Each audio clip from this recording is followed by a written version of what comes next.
오늘 이제 레위기 5장에서 7장을 준비하면서 좀 많이 어렵게 느껴지긴 했습니다. 많은 분들이 레위기는 대체적으로 어렵다고 말씀하십니다. 그런데 어떤 목사님께서 말씀하시기를 어려운 것은 방법이 있다고 합니다. 한 가지 방법이 있는데 반복하는 것입니다. 그래서 계속해서 반복해야 내 것이 되는 것이고 반복해야 쉬워지는 것이라고 합니다. 근데 이 레위기에 지금 1장부터 7장까지 중에서도 유난히 반복이 많은 것 같습니다. 반복이 많은 것은 또 그만큼 중요하기 때문이라고 또 우리 강도원 강사님이 말씀하셨던 것 같습니다. 레위기에서 반복이 많은 것 그만큼 레위기가 중요하고 또 하나님께서 또 그만큼 중요하게 여기시기 때문에 같은 방식을 여러 번 나누어서 말씀하시지 않았나 하는 생각이 듭니다. 우리는 지난 시간까지 레위기 1장부터 4장까지를 보면서 제사의 5가지 중에서 4가지를 살펴보았습니다. 번제, 소제, 화목제, 그리고 속죄제, 그리고 오늘 이제 속죄제에 이어서 속건제까지 어, 5가지가 있는데 먼저 5가지 제사를 간단하게 한번 요약해 보도록 하겠습니다. 먼저 번제입니다. 번제는 특징이 4가지가 있는데 첫째는 가죽이 의해 재물 전체를 불살라 드리는 제사라는 것입니다. 여기에서 가족 이외의 재물 전체를 불살라 드릴 때에 이 재물은 나 자신을 의미하는 것입니다. 내가 그 재물에게 안수하고 그리고 결국은 그 번제단 위에서 타버리는 것이 그 재물이 아니라 실질적으로는 내 자신이 어, 전체가 불살라지는 것으로 느껴지고요. 두 번째는 전적인 헌신, 그래서 모든 것이 불태워짐으로써 나 자신을 온전히 다 하나님께 드리는 것. 그리고 세 번째 특징은 하나님께서는 우리들의 형편에 따라서 누구는 흠없는 수소를 드리라고 하고 또 어떤 사람은 흠없는 순양이나 염소를 드리라고 하고 또 때로는 산비둘기나 집비둘기 새끼를 드리라고 하면서 이것을 가진 것이 없다고 하나님께 드리지 못하는 것이 아니라 누구든지 드리고 그래서 이 드리는 그 부분에 가장 최종적인 것은 재물의 완전한 타버림을 통해서 예수 그리스도의 온전한 희생을 상징하고 그 예수 그리스도께서 희생하신 것처럼 우리들도 주님께 우리들 자신을 바치기를 바라는 마음으로 드리는 제사입니다. 두 번째 소제입니다. 소제는 제사 중에서 유일하게 곡식으로만 드리는 제사입니다. 여기서 필수적으로 들어가야 되는 것은 고운 가루와 소금입니다. 그 특징에서는 그래서 곡식으로만 드리는 제사이기 때문에 피의 제사가 없다는 것입니다. 이 소제는 의무적으로 드려야 되는 것은 아니고 우리들이 자의적으로 은혜에 감사하고 또 우리의 헌신과 충성을 다짐하는 제사입니다. 이 소금은 하나님의 언약이 변하지 않는 것처럼 그 소금에 변하지 않는 특성을 가지고 우리도 소금처럼 충성된 삶을 살겠다고 하는 것을 의미합니다. 여기에 드리는 고운 가루는 자신을 온전히 깨뜨린 예수 그리스도처럼 나 자아를 깨뜨리는 삶을 살겠다고 하는 그런 의미의 소재. 그리고 이 소재의 특징 중에 하나는 그 제사 중에 유일하게 곡식 제사를 드리기 때문에 제사장들이 먹을 양식 중에서도 또 마찬가지로 유일하게 곡식을 먹을 수 있는 제사이며 이 소제는 대부분 번제와 함께 드리는 것을 볼 수 있습니다.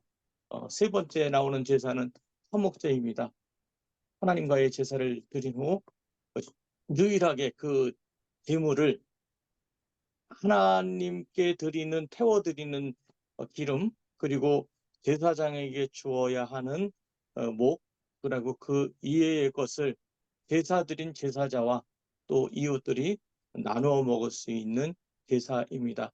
이 화목제도 마찬가지로 각자의 형편에 따라서 흠없는 소나 또 양이나 또는 염소를 드릴 수 있는 제사이고, 이 화목제물의 특징은 우리와 하나님 사이에 화평과 친밀함을 가능하게 해주고, 또 사람과 사람 사이에서도 서로를 친밀하게 해줄 수 있는 그런 제사입니다. 화목제는 세 가지로 감사제, 그리고 서원제, 그리고 자원하는 마음으로 드리는 낙헌제, 이렇게 세 가지가 있습니다.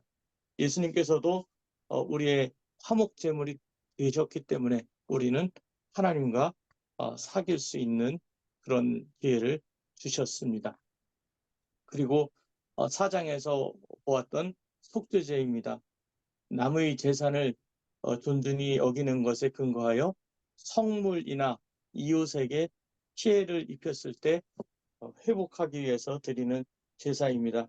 이것은 신분이나 직위에 따라서 제사장이나 회중은 흠없는 수송아지를 드리고, 족장은 흠없는 수염소, 그리고 평민은 흠없는 암연소, 그리고 서민은 산비둘기, 집비둘기 새끼 2마리, 그리고 또 그것조차 드릴 수 없는 사람들은 고은가로 10분의 1 해봐.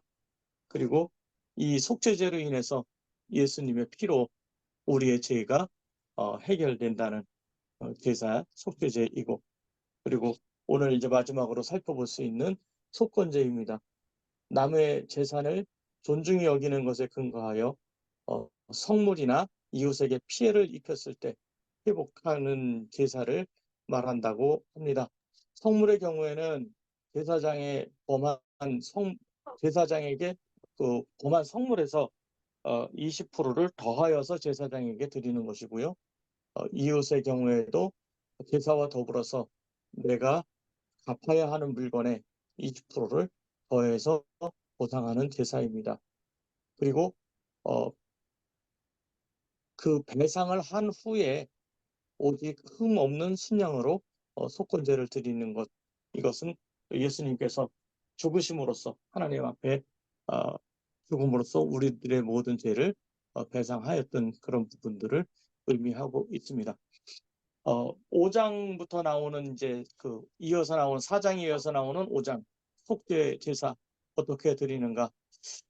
속죄제와 속건제는 그 규례가 비슷하다고 합니다. 첫째는 어,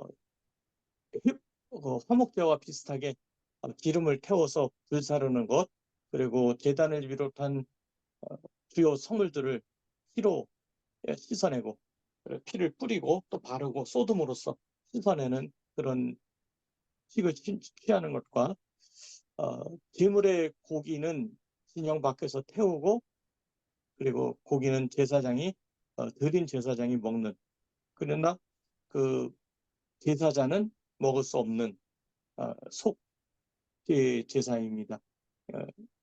그 약간의 고의성이 있는 5장 1절에서부터 나오는 뭐 거짓 증언이라든가 함부로 말하는 맹세 같은 것에서는 특별하게 자복하는 마음이 요구되는 제사입니다. 속죄제의 드리는 순서는, 먼저는 첫째로 흠없는 제물을 선택해서 성문 앞에 끌고 가고, 그리고 번제물의 머리에 안수하고, 그리고 제사자가 제물을 죽이고 제사장은 피를 받습니다. 그리고 제사장은 피를 제단 사방에 뿌리게 되고, 제사자가 가죽을 벗기고 그 가죽은 드리는 제사장의 몫이 된다. 그리고 제사장은 그 제물의 부위를 잘라서 제사장에게 각 부위별로 주고, 제사장은 제물을 부위별로 올리고, 그리고 제물을 불살라서 드리는 과정을 거치게 됩니다. 5장 이제 1절부터 4절까지에서는 이 속죄 제사는 언제 누가 드리는가 하는 부분들을 말하고 있습니다. 1절에서 자기가 본 것이나 알고 있는 것을 사실대로 증언하지 않을 때입니다. 이것은 거짓말을 하는 것이라고 볼 수 있습니다. 보지 않은 것을 보았다고 이야기한다거나 또 본 것을 못 보았다고 이야기하는 그 모든 것들이 해당한다고 할 수 있을 것입니다.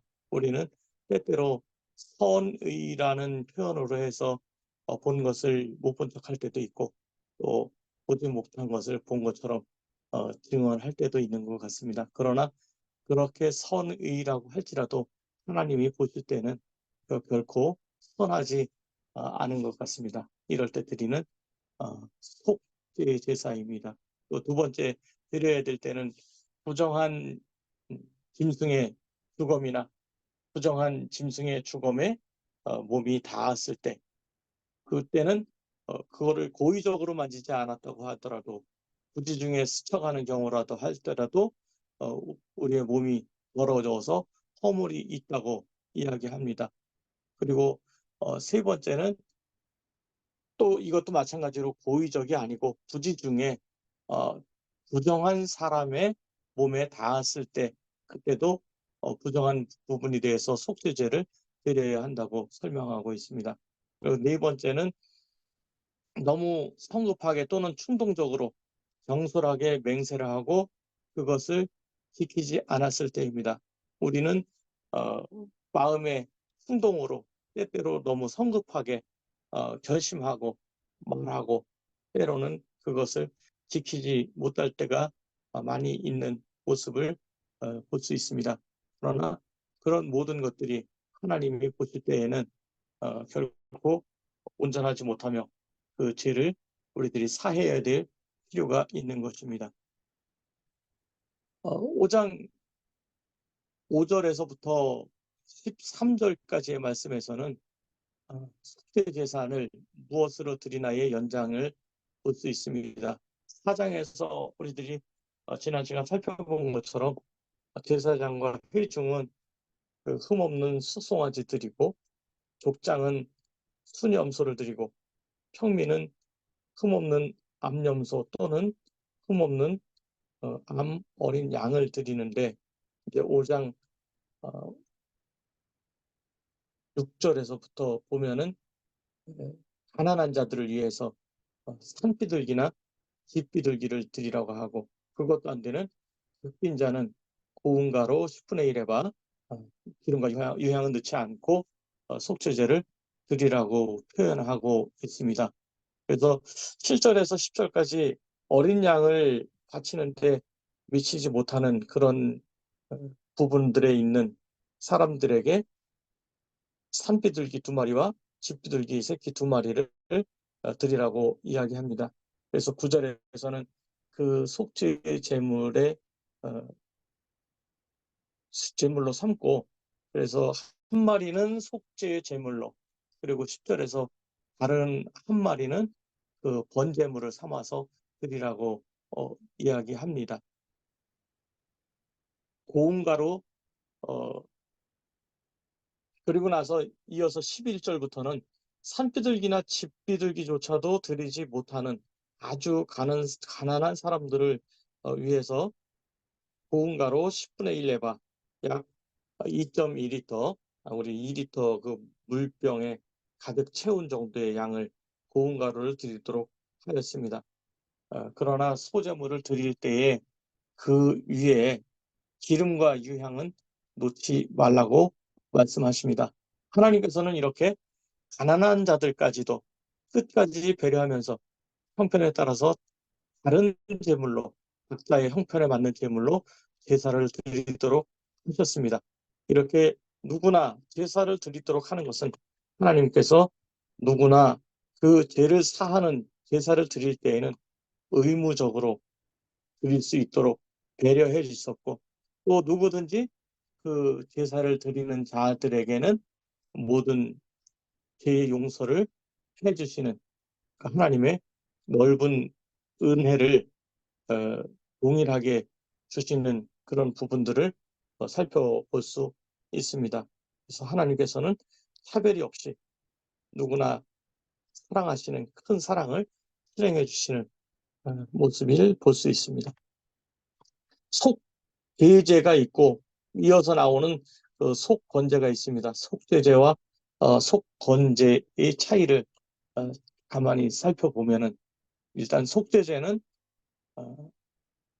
둘 다 속죄제와 속건제는 두 가지가 다 드리는 방식은 비슷합니다. 그러나 이 속죄제는 크게 보면 하나님께 죄를 범한 그 죄를 속하는 제사, 즉 우리 10계명 중에서 1계명에서 4계명 정도에 해당하는 죄를 범했을 때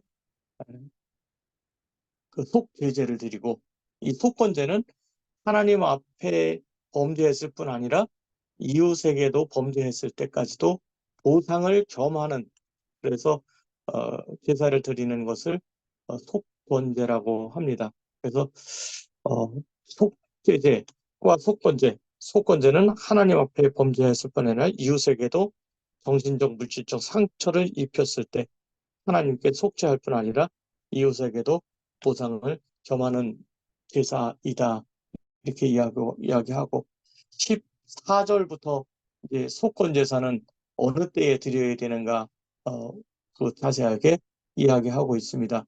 먼저 15절에서 누구든지 여호와의 성물에 대하여 부지 중에 범죄하였으면 어떻게 드려야 되는가?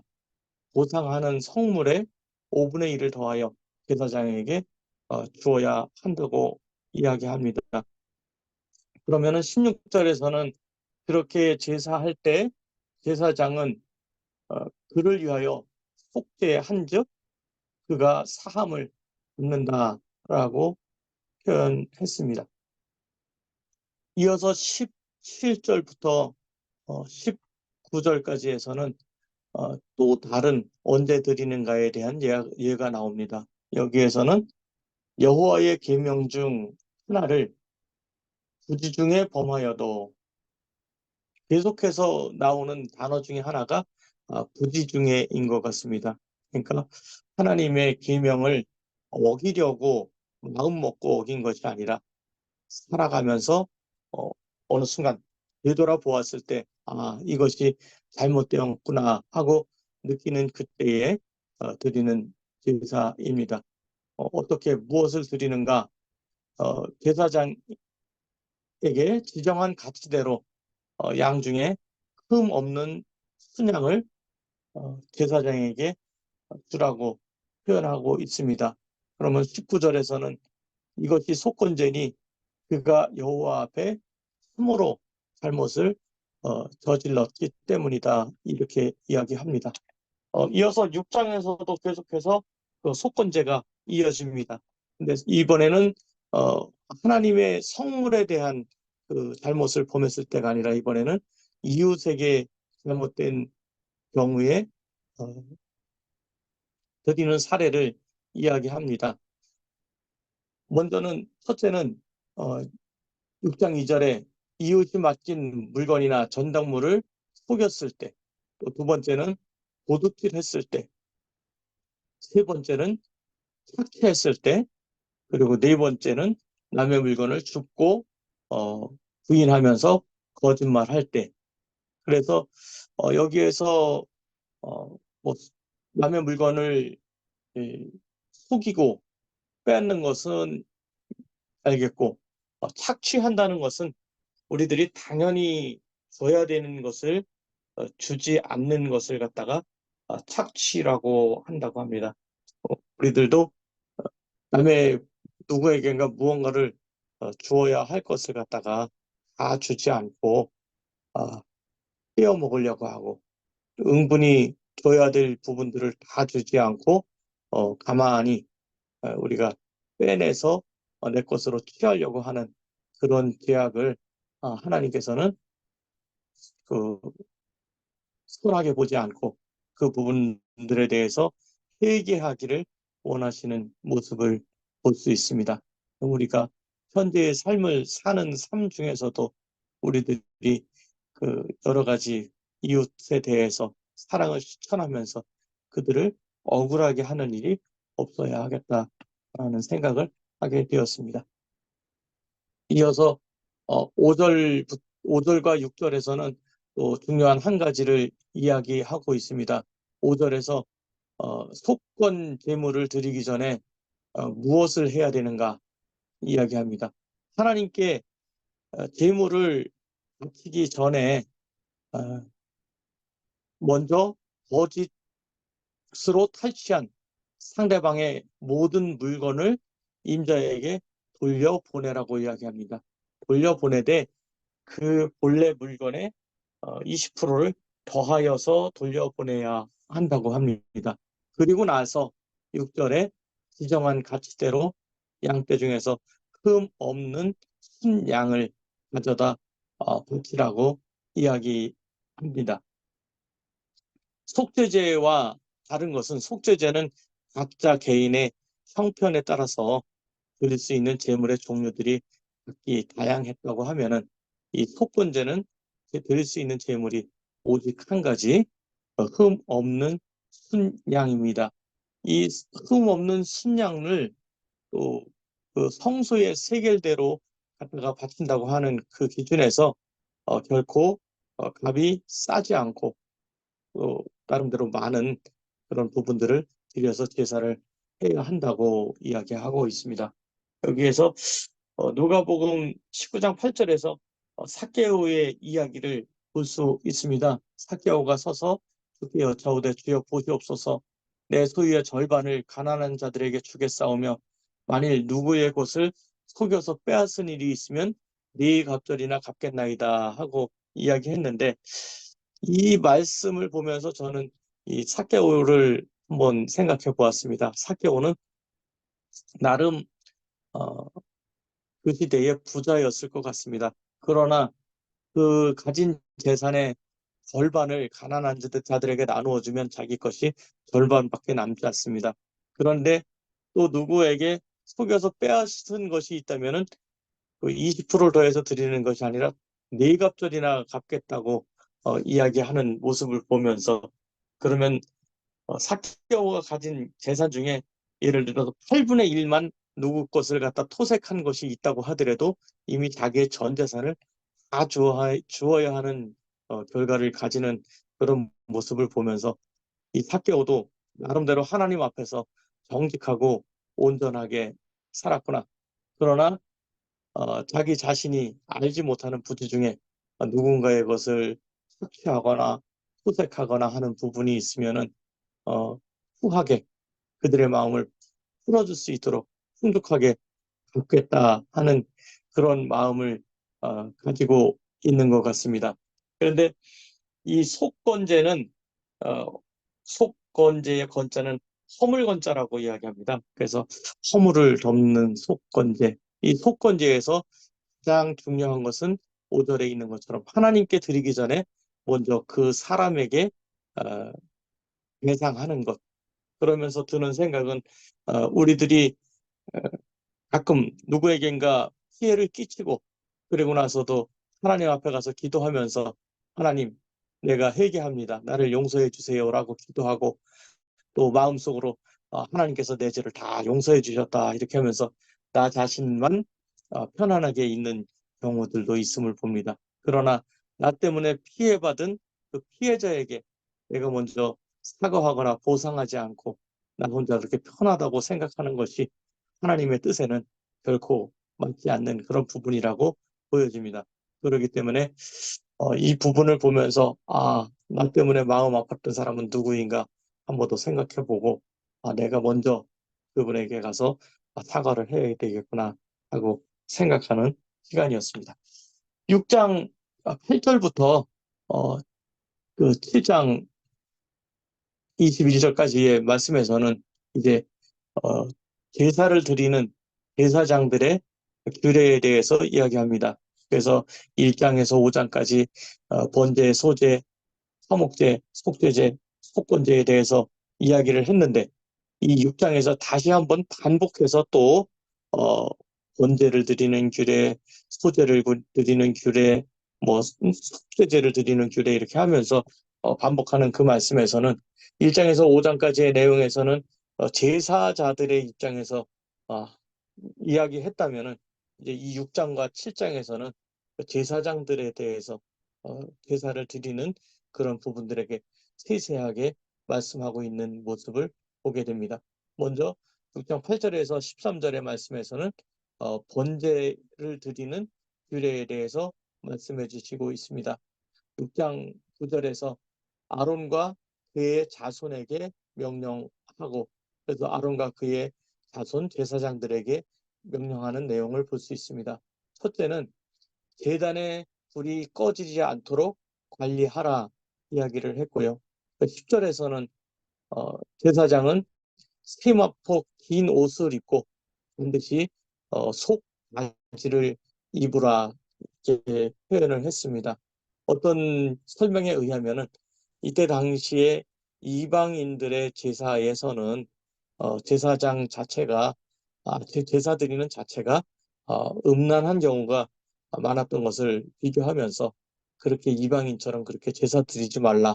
그래서 옷으로 정결하게 제사장들이 입고 제사를 드리라는 그런 표현을 했다고 설명해 주는 것도 들어본 것 같습니다.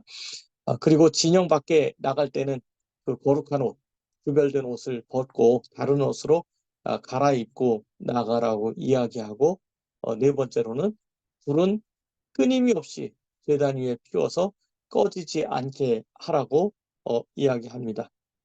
우리는 그 왕 같은 제사장입니다. 또한 우리의 몸은 그 하나님께서 주신 성전입니다. 하나님께서는 우리를 향하여 말씀하십니다. 우리의 마음 속에 있는 성전에 불 꺼뜨리지 말아라. 즉 성령의 불을 꺼뜨리지 말라고 말씀하십니다. 그리고 그 성령의 불을 꺼뜨리지 않기 위해서 계속해서 나무가 필요하고 또 재물이 필요했던 것처럼 지금 우리들에게 있는 성령의 불을 꺼뜨리지 않기 위해서, 끊임없이 꺼지지 않기 위해서 우리들의 끊임없는 그 헌신과 또 희생과 그리고 기도가 유지되어야 한다고 생각합니다. 두 번째는 소제를 드리는 주제입니다. 소제에서 절대로 빠지지 않고 드려야 되는 것은 고운 가루입니다. 고운 가루와 또 함께 드리는 이제 그 소금이고 한데, 이번에는 제사장들이 드리는 그 소제의 규례들 이야기합니다. 소제는 무엇을 드리는가? 6장 15절 보면은 고운 가루 한 움큼과 기름과 소제를 위해 소제물 위에다가 유향을 가져다가 올려놓고 제단 위에 불살라서 드리라고 합니다. 소제는 어떻게 드리는가? 15절에서 고운 가루 한 움큼과 그 기념물로 한 움큼만 제단 위에서 불살라서 여호와 앞에 드리면서 여호와 앞에 향기로운 냄새가 되게 하라고 이야기합니다. 그리고 가지고 온 2.2리터 중에서 한 줌을 빼고 대부분 나머지는 아론과 그의 자손이 누룩을 넣지 말고 거룩한 곳에서 먹으라고 이야기합니다. 그리고 아론의 남자들은 모두 이것을 먹을 수 있고 이것은 그들의 영원한 소득이 된다고 18절에 말씀해 주십니다. 그다음에 19절부터 23절까지에서는 그 제사장들이 드리는 소제물에 대해서 이야기합니다. 제사장의 소제는 무엇으로 드리는가? 이들은 고운 가루 10분의 1 에바를 항상 드리는 소제물로 삼아서 절반은 아침에 드리고 절반은 저녁에 드립니다. 그리고 기름으로 반죽하여 철판에 굽고 기름에 적셔 썰어서 소제로 드리고, 그래서 향기로운 냄새가 드리도록 드립니다. 이 제사장이 드리는 소제물의 특징은 제사장의 모든 소제물은 온전히 불사르고 먹지 말라고 이야기합니다. 이거는 제사장들의 그 헌신은 온전히 하나님께 드리라는 그런 뜻인 것 같습니다. 6장 24절부터 30절까지의 말씀에서는 이 속죄제의 규례에 대해서 이야기해 주고 있습니다. 또 25절 이어서 말씀하시기를 아론과 그의 아들들에게 말하여 이르라. 그리고 속죄 제사의 규례는 무엇인가? 이 속죄제 제물은 여호와 앞에 번제물을 잡는 곳에서 제물을 잡아라. 우리가 이 속죄제 드리는 규정은 번제를 드릴 때와 같은 방식으로 드리라고 말씀하십니다. 또 죄를 위하여 제사 드리는 제사장이 회막들 거룩한 곳에서 먹는다고 했습니다. 이 속죄제의 제물은 제사장들이 먹는 것입니다. 그리고 이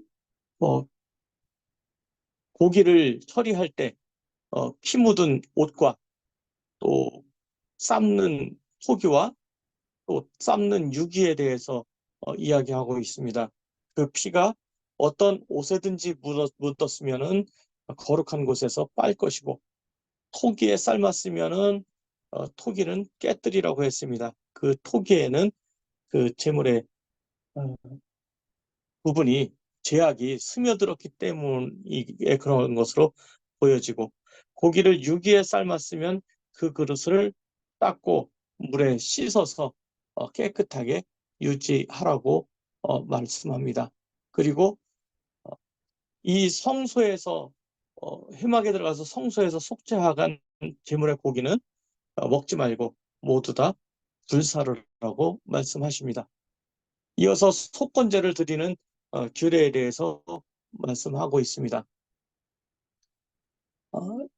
속건제는 무엇인가? 이 속건제는 허물을 씻는 제사, 하나님께 바쳐진 제물이나 성물에 대해 율법을 알지 못하여서 혹은 실수로 죄를 범했을 때 또는 인간관계에서 상대방에게 해를 끼쳤을 때 죄를 속하기 위해서 드리는 제사입니다. 이거는 속건제사는 특별히 특징은 상대방에게 보상할 물건에서 20%를 더하여서 주인에게 배상한 후에 반드시 흠없는 순양으로만 속건제를 드린다고 했습니다. 이 속건제사는 어떻게 드리나? 희생 제물의 피를 번제단 주변에 다 뿌리고 그 기름을 모두 다 제단 위에서 불살라서 여호와께 화제로 드립니다. 계속 이어서 이 속건제로 드린 제물은 어떻게 하는가? 이 제사장 남자들 모두 그 제물을 먹을 수 있습니다. 단 거룩한 곳에서 회막 한뜰에서 먹어야 되는데 왜 그래야 되냐면 지극히 거룩한 것이기 때문입니다. 그리고 번제를 드려서 모두 태워서 버릴 때 남는 가죽은 드리는 제사장에게 돌아간다고 표현했습니다. 그리고 속죄제와 속건제의 제물은 속죄하는 제사장에게 주게 되고요. 속건제의 소제물은 모두 드리는 제사장들의 것입니다. 그리고 10절에서 이 소제물들은 드리는 제사장들에게 다 받게 되어 있지만은 그 드리는 제사장이 받았다고 다 그렇게 가지고 갈 것이 아니라 아론의 모든 자손이 모든 제사장이 든든하게 분배를 받아서 여기에서 어, 그 누구나 다 동일하게 그 제사장으로서 역할을 잘 수행해 갈 수 있도록 주시는 하나님의 배려를 엿볼 수 있습니다. 마지막으로 화목제에 대한 규례입니다. 이 화목제는 세 가지 경우로 드립니다. 먼저는 감사함으로 드리는 제물, 두 번째는 서원하는 제물이나 아니면 자원하는 마음으로 드리는 제물입니다. 그 감사함으로 드리는 제물은 무엇과 함께 드리는가? 첫째는 기름 섞인 무교병, 둘째는 기름 바른 무교 전병, 그리고 세 번째는 고운 가루에 기름 섞여 구운 과자, 그리고 13절에 나오는 유교병. 여기에서 다른 제사에서는 절대로 누룩이 들어가지 않도록 그 주의를 주셨는데, 이 화목제물, 특히 감사하는 제물에서는 특별히 누룩이 들어간 유교병을 허락하는 모습을 보게 됩니다. 이것은 누룩은 무엇인가가 널리 널리 퍼지고 늘어나는 그런 부분들의 어, 속성을 보면서 다른 제사에서는 죄악을 속하여 주는 부분에 대한 제사라고 하면은 그 죄가 널리 번져나가는 그런 부분을 방지하자는 그 하나님의 뜻이 아닌가 하는 생각이고, 이 감사제에서 유교병을 쓸 수 있는 것은 이 감사하는 마음은 널리 많이 펼쳐 나가고 퍼져도 더 좋지 않은가, 그런 뜻은 내포되어 있지 않나 하는 생각을 해보았습니다. 그리고 감사하는 제물은 어떻게 먹는가? 이 감사제로 드린 예, 예물은 15절, 감사함으로 드리는 화목제물을 그날에 먹을 것이라 그랬습니다. 그래서 조금이라도 이튿날 아침까지 두지 말아라. 보통 6월절에 그 잡았던 양도 그렇고 어, 이튿날까지 두지 말아라라고 얘기하면서 혹시 상할까봐 그랬을까라는 생각도 전에 해보았지만은, 이 감사하는 제물이라는 의미에서 생각해 보니까 이 감사제는 이웃과 나누어 먹어야 합니다. 그러나 그 나누어 먹어야 되는 부분이 남았을 때 또 먹을 수 있다면은 나눠주기가 상당히 불편하지 않을까 하는 생각이 듭니다.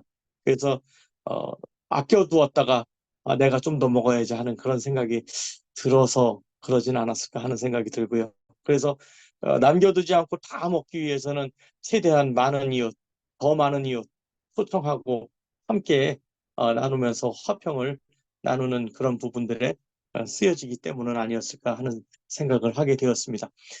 이어서 어, 서원하는 제물이나 자원하는 제물인데, 이 16절에서 그 서원하는 제물이나 자원하는 제물은 어, 그 남은 것은 이튿날에도 먹으라고 이야기합니다.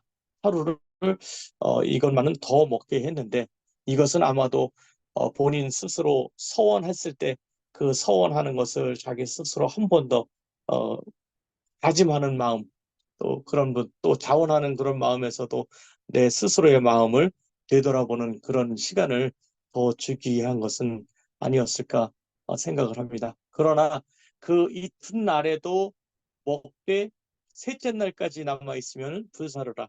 만약에 셋째 날에 조금이라도 먹으면은 그 죄를 짊어지게 될 것이다 하면서 이 둘째 날 이상은 또 먹지 못하게 강하게 말씀하시는 그 부분은 역시 마찬가지로 이것도 이웃과 나눠 먹는 음식이기 때문에 이웃을 더 많이 생각하고 더 많은 이웃들을 돌아보라는 그런 것처럼 느껴집니다.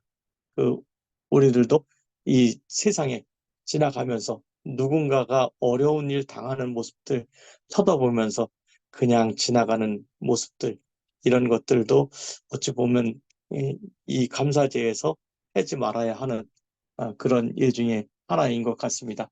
그리고 마지막에는 어, 화목제에서 또 주의해야 되는 사항을 19절과 21절에서 이야기해 주고 있습니다. 고기가 부정한 물건에 접촉되어 부정한 고기가 되었을 때 먹지 말아라. 두 번째는 어, 부정한 사람은 먹지 말아라. 부정한 것에 닿아서 중에 부정하게 되었을 때 에, 제사를 드려야 했던 것처럼 그 사람은, 부정한 사람은 먹지 말아라. 그리고 또 세 번째로는 모든 부정한 것, 사람이나 짐승이나 물건이나 부정한 것을 만진 사람은 먹지 말아라. 그리고 강력하게 그 먹은 사람은 백성 중에서 끊어질 것이다 라고 경고를 합니다. 그래서 이렇게 마칩니다. 레위기 나눔입니다. 7장 22절에서 27절까지의 말씀 나눔인데 순서는 그 권호성 형제님, 그리고 윤여정 선교사님, 그리고 강동원 간사님, 그렇게 하도록 하겠습니다. 김인수 장로님 빼는 거예요? 김인수 장로님 오셨습니까?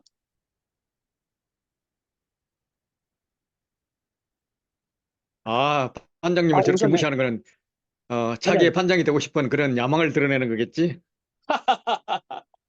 아닙니다. 김인수 장로님이 안 보였어요. 그래서 아직 못 오신 줄 알았는데 오셨네요. 그러면은 김인수 장로님 제일 먼저 하고 권호성 형제님, 그리고 윤여정 선교사님, 그리고 강동원 간사님 이렇게 하도록 하겠습니다. 네, 네, 반갑습니다.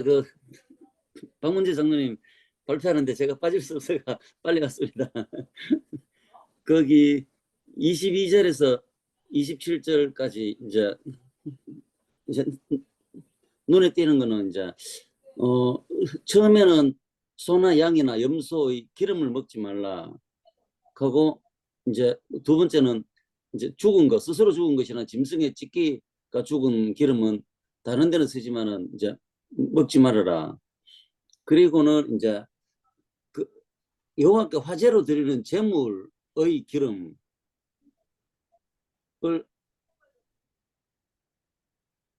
먹으면은 백성 중에서 끊어지고, 또 그 다음에는 너희 사는 모든 곳에서 새나 짐승의 피나 무슨 피든지 먹지 말아라. 먹으면은 다 백성 중에서 끊어진다고 하는데, 저는 이제 백성 중에서 끊어진다 하는 말이 너무 조금 이렇게 와닿았습니다. 그래서 백성 중에 끊어지는 용어가 언제부터 쓰였나고 보니까 레위기 7장부터, 레위기 7장 요거 본문 앞쪽부터 해가지고 처음 쓰인 것 같습니다. 그래서 백성 중에서 끊어지는 게 거기 뭐고 돌에 맞아 죽는 거가 가장 좀 극형이라고 보면은 백성, 하나님의 언약 백성에서 끊어지는 거가 그 다음에 조금 좀 형량이 높은 것이 아니겠나 생각돼서 결국은 무리에서 벗어나니까 이제 특별히 신경 쓰라라고 이제 조금 되는 거고, 이제 최근에 이제 이제 율법의 역할이 몽학 선생이라고 하는 그 말이 좀 생각나서 지금 여러 가지로 뭐 이렇게 쉽게 이해되는 말도 있고 안 되는 말도 있는데, 이렇게 복잡하게 조금 좀 지키기 어려운 이 한계를 느끼면서 복음으로 가는 몽학 선생의 역할이 율법을 하지 않나 이렇게 생각되면서 백성 중에 끊어지리라 하는 데 대해서 조금 묵상했는데 조금 더 묵상해야 될 것 같습니다. 예, 들어주셔서 감사합니다.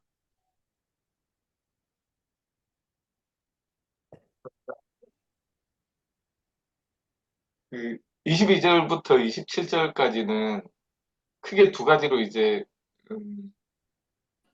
25절까지 기름에 대한 문제와 26절, 27절에서 피에 대한 문제로 이제 구별이 되어지는 것 같고요. 기름을 왜 먹지 말라고 했을까?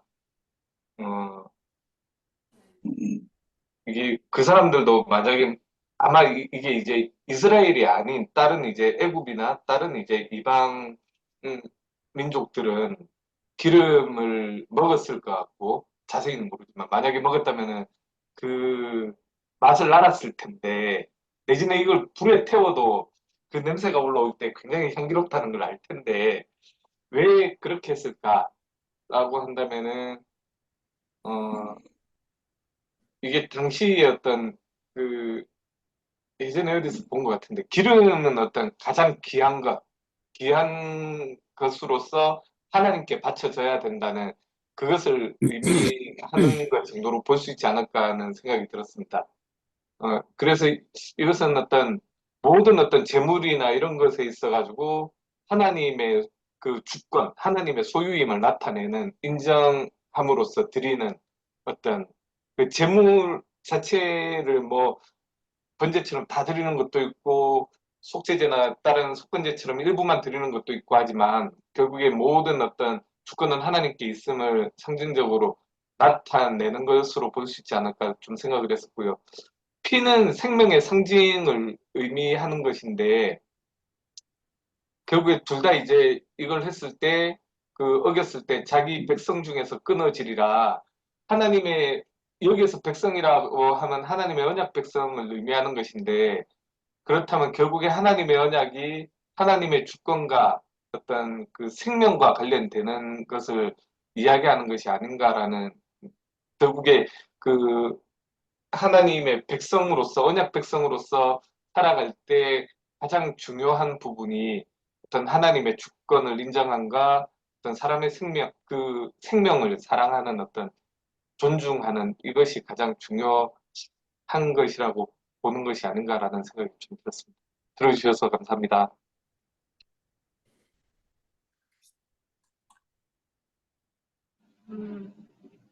저도 앞에 나눠주신 분들과 거의 내용이 비슷한데요. 그 기름에 대해서, 피에 대해서 왜 이렇게 엄하게 말씀하실까? 영원한 선생님, 잘 안 단절을 들려요. 얘기하시고. 네네. 잘 들리십니까? 안 들리십니까? 여보세요? 들리십니까? 왜 그럴까요? 다시 시도하겠습니다. 들리십니까? 뭐 소리 잘 비슷합니다. 안 들리세요? 들리긴 하는데. 왜 이러지?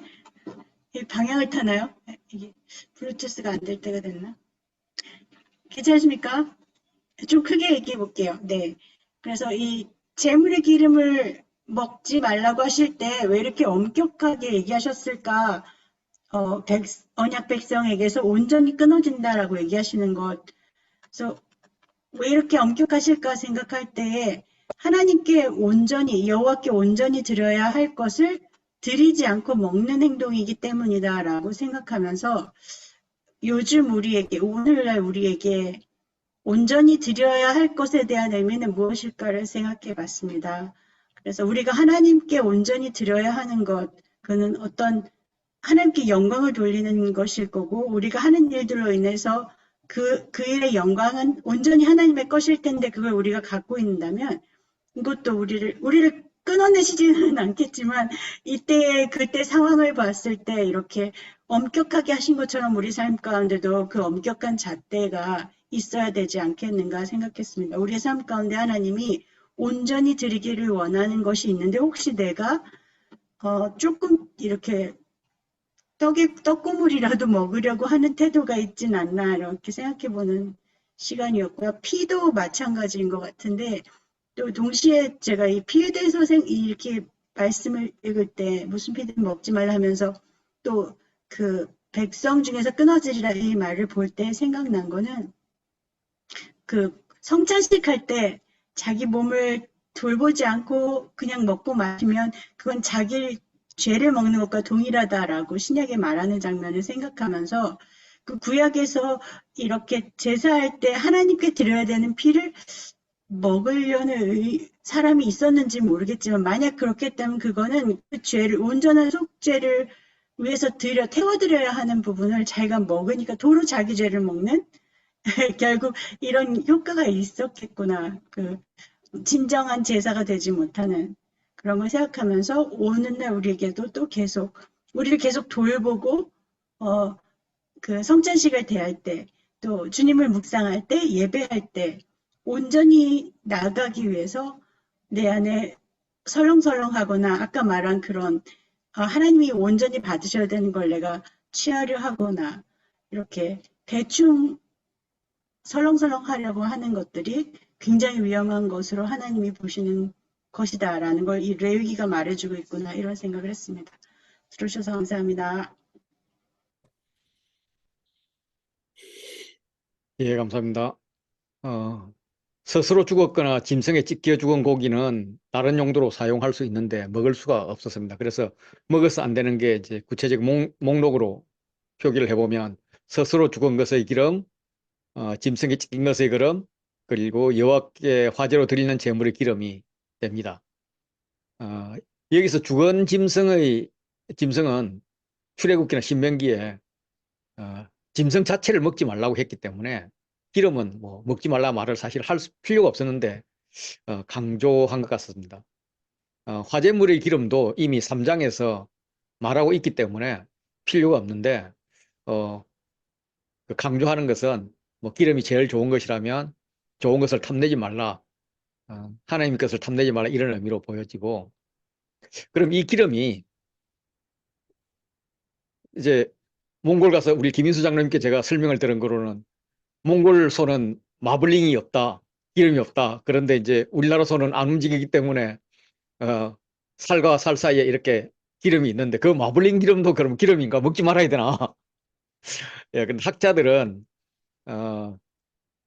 그 기름을 뭐 이렇게 갈비살에 붙어 있다든지 뭐야 이게 삼겹살에 붙어 있다든지 이런 기름은 말하는 게 아니다. 그거는 말하는 게 아니고 내장을 덮은 기름, 내장에 붙은 기름, 콩팥에 붙은 기름 이런 걸 말한다. 이렇게 말씀을 하시더라고요. 이게 뭐 기름에 대해서 완화하기 위해서 그런 건지 아닌지는 모르지만 정통적으로 이렇게 이야기하고 있는 것 같습니다. 이제 피의 문제는 기름보다 더 강력하게 무슨 피든지 먹지 말라 이렇게 무슨 피든지를 강조하고 있습니다. 왜냐하면 이제 피는 이제 생명에 관련되기 때문에 그런 것이죠. 이거는 이미 노아가 이제 홍수 후에 채식만 하다가 육식을 하게 되었을 때 그때 내가 채소 같이 동물도 너희에게 기른다. 그렇지만 고기의 피는 먹지 말라라고 했기에 뭐 당연한 건데 또 이제 강조를 하고 있습니다. 어쨌든 그 이유는 육체의 생명에 피가 있는 것이고 그 생명은 여호와께 속한 것이다. 이런 의미가 되겠죠. 그래서 이제 하나님 것을 탐내지 말라. 그보다 더 중요한 것은 생명은 하나님 것이다. 뭐 이렇게 저는 읽었습니다. 네, 들어주셔서 감사합니다. 감사합니다. 저는 마찬가지로 뭐 그 기름, 피는 어떻게 하는데 무슨 피든지 절대 먹지 말라 하고 기름도 먹지 말라고 했는데 지난번에 우리 김인수 장로님이 설명할 때 이 기름은 먹으면 몸에 해로우니까 먹지 말아라 그렇게 말씀하는 그런 부분들도 때로 찾아보니까 여러 그런 견해들도 있었습니다. 그리고 또 한 가지 견해는 이 기름, 이 태워드리는 이 기름의 이 부위가 또 최상품이기 때문에 좋은 것 하나님께 드려라. 그리고 지금 강동원 강사님 말씀하시는 취지도 하나님 것을 탐내지 말아라 하는 그런 부분들 있는 거 보면은 어떤 쪽에 해석해야 되는지는 잘 모르겠지만 어쨌거나 제가 느끼기에는 어, 모든 신과 생명의 근원은 오직 하나님의 주권 아래에 있다는 그런 부분을 어, 의미하는 것 같고, 그리고 레위기 3장 17절에 말씀하는 것처럼 너희는 기름과 피를 먹지 말라. 이는 너희의 모든 처소에서 너희 대대로 지킬 영원한 규례니라 라고 이야기하면서 여러 번 말씀하시지만 한마디로 말해서 절대 먹지 말라 그렇게 말씀하시는 이야기를 들었습니다. 들어주셔서 감사합니다. 이어서 7장 28절에서 38절까지의 나눔으로 가도록 하겠습니다. 순서는 동일하게 갑니다. 네, 나눠주셔서 감사합니다. 저는 이번 문단에서는 마지막 절이 조금 눈에 띄고요. 이 모든 말씀을 하신 때가 이제 레위기 1장 1절 그 이스라엘 자손에게 그 말하라 하는 그때 이제 그날에 했다 하는 그 말 38절에 그게 조금 그 관주를 보니까 그렇게 돼 있고, 그 다음에 이제 보이는 게 36절에 대대로 영원히 받을 소득이라고 하는 게 이제 조금 보이는데, 사실은 하나님께서 잘 쓰지 않는 대대로 영원히 어떤 그런 언약이라 하는 그 말은 참 이렇게 억수로 그래도 좀 강조하시는 말씀인데, 이번 문단에서는 이제 제사장 직분을 하는 분들이 이것도 이제 좀 강조해 놓은 것 같습니다. 어떤 날이냐면 35절에 여호와의 제사장의 직분을 행하게 한 날, 36절에 곧 그들에게 기름 부은 날에 이제 여호와께서 명령하셨으면서 이제 레위기는 제사자와 제사장의 어떤 그런 맥락에서 있다면은 그 제사장을 조금 위로하는 것이 아닌가. 어떤 제사장들이 취해야 될 어떤 소득에 대해서 분명하게 좀 강조하시면서 하면서 레위기 1장 2절에 그 예물 드리라 하는 그 명하신 날에 이렇게 말했다 하면서 마무리하는 걸로 조금 느껴졌습니다. 예, 들어주셔서 감사합니다. 나눠주셔서 감사합니다. 저는 그 28절부터 36절까지 해서 그 화목제물 중에 제사장이 받을 소득인데 좀 그런 생각을 해봤습니다. 그 제사장들이 이 소득을 물론 다른 제사를 통해서도 자신들의 어떤 분깃을 받긴 하겠지만 지금 다른 어떤 것에서 다른 제사보다도 제사장들이 고기를 많이 받을, 그러니까 소위 말해서 가슴 부분이니까 갈비살하고 뒷다리살을 받아오는데 이게 결국에 이제 화목제가 드려져야 이들이 분깃을 얻을 수 있고, 그렇다라고 한다면 제사장들의 몫은 이 백성들이 하나님과의 화목, 이웃과의 화목이 이루어져야 자신들도 이게 이제 전국적으로 받을 게 많아지는 것이 아닌가라는 그런 생각이 좀 들었습니다. 그래서 이게 하나님께서 결국에 이 제사장들이 이렇게 하려고 하면은 이들이 이 온 이스라엘에 흩어져 가지고 자기들이 있는 그곳에서 자기네들이 사는 그곳에서 그 백성들로 하여금 하나님과 친하게 지내게 하고 그다음에 그 이웃 간에 잘 지내도록 하는 그것이 결국에 자신들의 어떤 소득과도 연계가 되다 보니까 더욱더 이들이 힘쓸 부분이 어떤 부분이었을까라는 그런 생각들을 좀 할 수 있지 않았을까라고 생각을 했습니다. 조금 엉뚱하지만 제가 오늘은 이 본문 보면서 그 생각이 문득 들어가지고요. 이렇게 나눠봤습니다. 들어주셔서 감사합니다.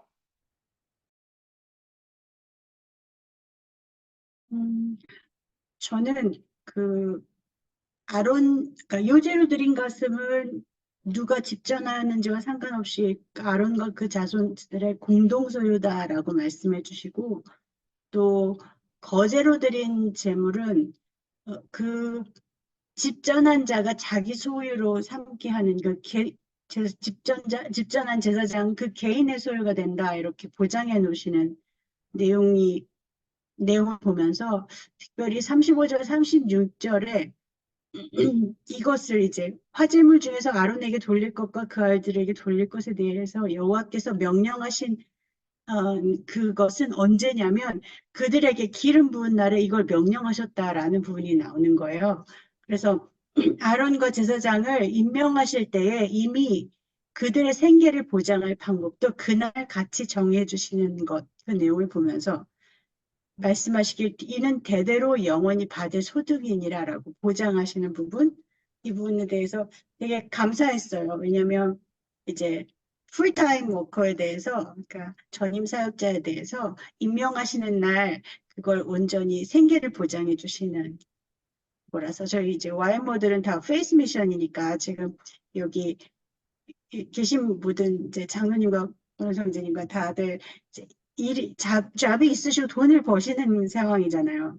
근데 저는 돈을 벌지를 않고 전적으로 하나님이 이렇게 저를 먹이고 입히셔야 되는 상황인데, 여기 아론과 그 제사장들에게 이걸 대대로 영원히 받을 소득이라고 보장하시는 그 장면을 보면서 그날, 부르신 그날, 임명하신 그날 바로 이 부분도 하시는 거에 대해서 감사하는 마음이 있었습니다.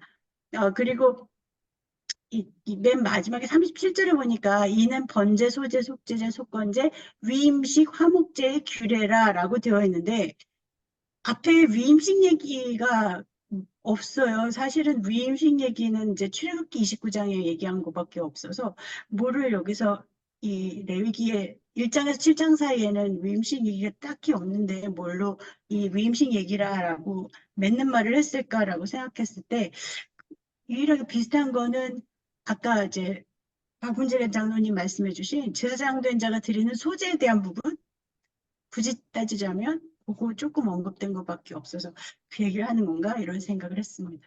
혹시 강도원 장로님 아시면 8장에 나오는 주세요. 것을 포함한다고 그렇게 생각하고 있습니다. 아, 8장이요? 아, 예, 예, 감사합니다. 예. 언제나 그 윤성 교사님 뭐 이렇게 나눔을 들으면 좀 가슴이 뭉클하기도 하고 찡하기도 하고 그렇죠. 그런데 성 교사님 더 기뻐해야 될 게 뭐가 있는 거냐 하면은 나이가 50이 넘어서 뭐 직장 생활을 하면 몰라도 사업을 하잖아요. 사업을 하는 사람이 대부분은 망한다. 자기 돈 까먹는다. 예. 그래서 그런 사람보다는 우리가 훨씬 낫다. 예. 그래서 예, 기뻐하십시오. 예. 어,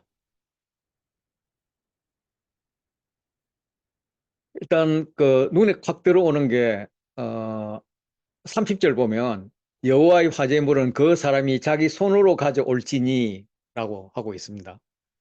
어, 다시 말해서 좋은 일이잖아요. 화목제. 예. 야, 너가 해, 너가 해. 뭐 이렇게 이런 게 아니라 자발성을 강조하는 거로 그렇게 보여집니다. 이제 이거 하는 동안에 이제 요제와 거제가 나오는데 그게 정확히 무엇을 의미하는지 잘 모릅니다. 그래서 제사장에 주어지는 가슴 부분은 요제라고 표현을 하고 있고 뒷다리는 거제라고 표현을 하고 있습니다. 그래서 이거는 제사 자체가 아니라 제사에서 하는 어떤 행동의 일부를 표현한 것이다 그렇게 봅니다. 이제 우리 개역 개정이 번역을 좀 그렇게 했고 영어 성경도 이제 오프닝이라는 단어를 붙여서 그런 번역을 한 것 같습니다. 그래서 요제는 좌우로 흔들다라는 의미의 동사에서 이렇게 파생을 했다고 합니다. 그래서 머리 위로 올려서 이렇게 휘두르는 것 이걸 의미한다 이런 생각을 하는 사람도 있고 그걸 올릴 때 기름하고 같이 올리는데 기름하고 같이 이렇게 어떻게 흔드냐 그냥 앞에 놓고 이렇게 앞으로 내밀었다 이렇게 하는 이런 행동일 거다 뭐 이렇게도 생각을 하고 있습니다. 네, 모른다는 거죠. 요제도 이제 좌우로 흔들다 이런 의미가 예, 그래서 이제 영어 번역본에서는 이제 웨이브 오프링 혹은 엘리베이션 오프링 그래서 이렇게 흔드는 것 이렇게 들어 올리는 것 뭐 이런 의미를 가지고 있습니다. 유대 전승에서는 고기를 높이 들고 제단 앞을 사람이 왔다 갔다 하는 이런 형태로 이제 이야기하고 있더라고요. 그리고 이제 거제는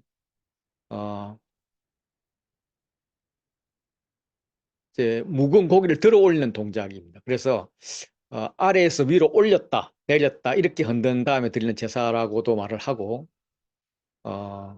그냥 하나님께 높이 들어서 제사장에게 선물로 주는 것이다. 이제 기부하는 거다.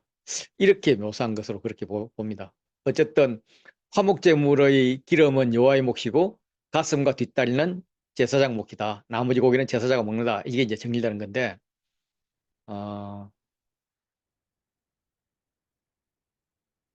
신명기에 보면 신명기 18장 3절을 보면 앞다리와 두 볼이 제사장 몫이라고 그렇게 되어 있습니다. 그렇게 되면은 이제 이 레위기랑 차이가 나죠. 레위기는 가슴과 뒷다리라고 했는데 신명기는 두 볼하고 그리고 이제 앞다리라고 그렇게 이야기를 하거든요. 그래서 이걸 이제 뭐 해석을 하고 싸우다가 그냥 그대로 두자 뭐 이 정도로 정리가 된 것 같습니다. 그래서 레위기는 이제 광야 시대의 그런 절차를 이야기했다면 이제 신명기는 앞으로 요단강을 건너가서 가나안에 살 것을 전제로 했을 때에 조금 변화되었다 뭐 이렇게 보는 것 같습니다. 예, 들어주셔서 감사합니다. 네, 감사합니다. 저는 요제를 이렇게 살펴보면은 이렇게 앞뒤로 다 이렇게 흔든다라고 표현을 하더라고요. 그 요제는 앞뒤로 흔든다 해서 얘기를 했고, 그리고 이 거제 같은 경우는 어, 이 제사장이 거제를 드리는 것은 이것을 하나님께 이렇게 딱 해서 거제를 올려드리고 그 올려드린 것을 하나님께서 다시 받아내리는 부분의 거제라고 또 누가 설명을 하시는 부분이 있어서 그래서 이렇게 제사장이 받으면서 드린 제사자에게 그 대가로 받는 것이 아니라 하나님께 그 제물을 올려드리고 그 올려드린 그 제물을 하나님께서 내 소득으로 받아들인다라는 설명이 있어서 그런 것도 조금 그 해석 이치가 좋네요.